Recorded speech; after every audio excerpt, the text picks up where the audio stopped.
By the way, do we have all decision makers on this call, or do we need to talk to anybody else? No, it's all the decision makers. Oh, okay, great. Okay.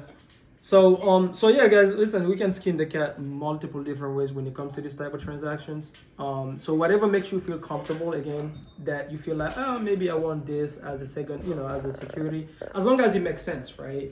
We're not gonna disrupt our tenants every month for somebody to walk in, right? I'm sure you understand that, but like if you want to walk it every 6 months, absolutely we can add that language.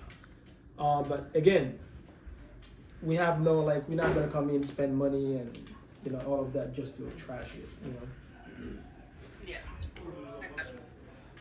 Can you tell them, like, just, I'm not saying that it will happen, I'm just saying a hypothetical, because I read it in the language originally with in case they call the note due.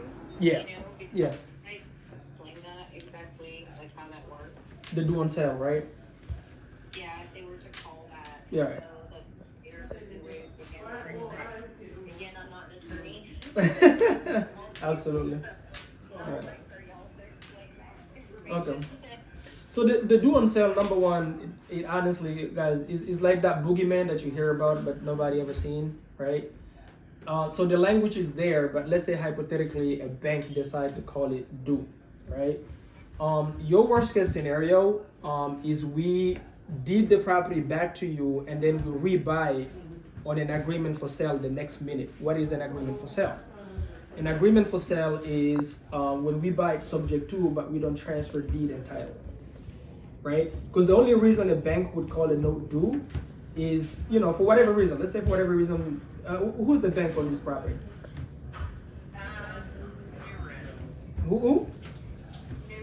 Okay, Mirrors. Okay. Let's say they find out, right? Which, number one, they never do. Number two, even if they find out, all the bank care about is the payment being made on time, because that's how they make money. They're not in the real estate business, they're in the lending business. They don't care about who's making the payments, right? As long as they're paid, right?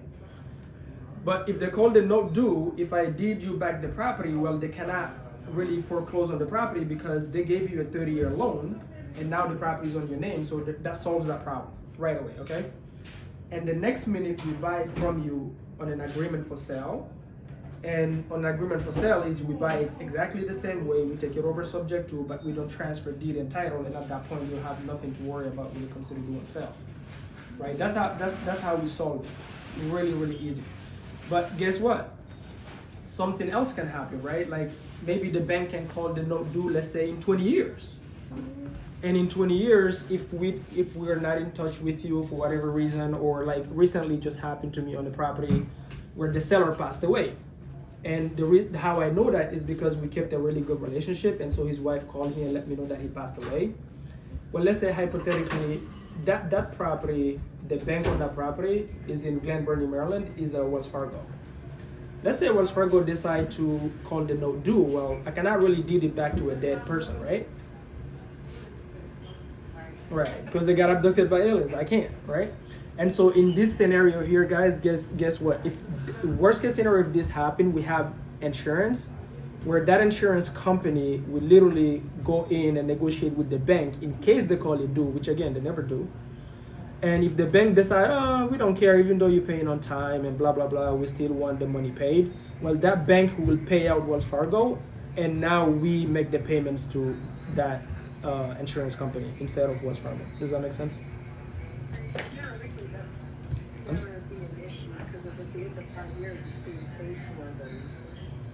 I'm sorry? I'm hearing you from afar. It's not really an issue if it's being paid off earlier than like the 20, 30 years. So like it's not really more to worry about. Yeah, we have properties that have been in the portfolio for 15 years. So again, like I said, it's just the due on sale is there, guys. It's just a language that says if you sell a property, the note is due, but the bank have the option to call it due, but it's not an obligation. Does that make sense?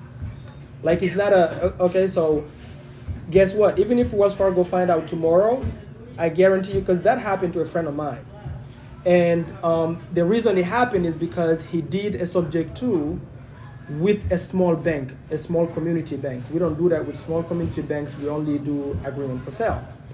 But guess how he solved it, guys? He called the bank. When the bank called him, he said, well, I'm making my payments on time. Yes, I did buy the property subject to. Do you know what the bank asked him to send over? Can you, if you were to take a wild guess?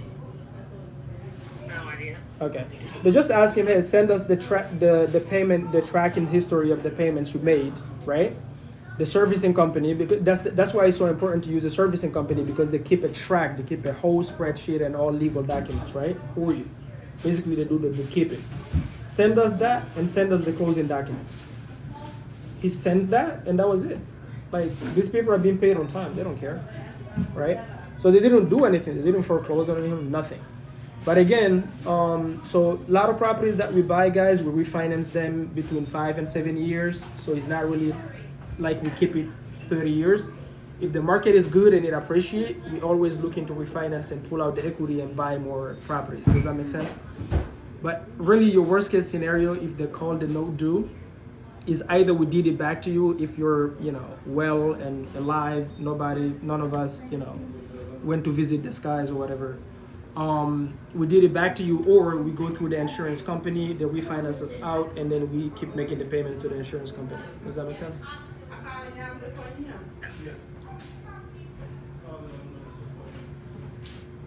Please let me know if anything is confusing. I'll be more than glad to clarify. I mean, does that all make sense, Mackenzie? Is there collaboration? That makes a decent amount of sense.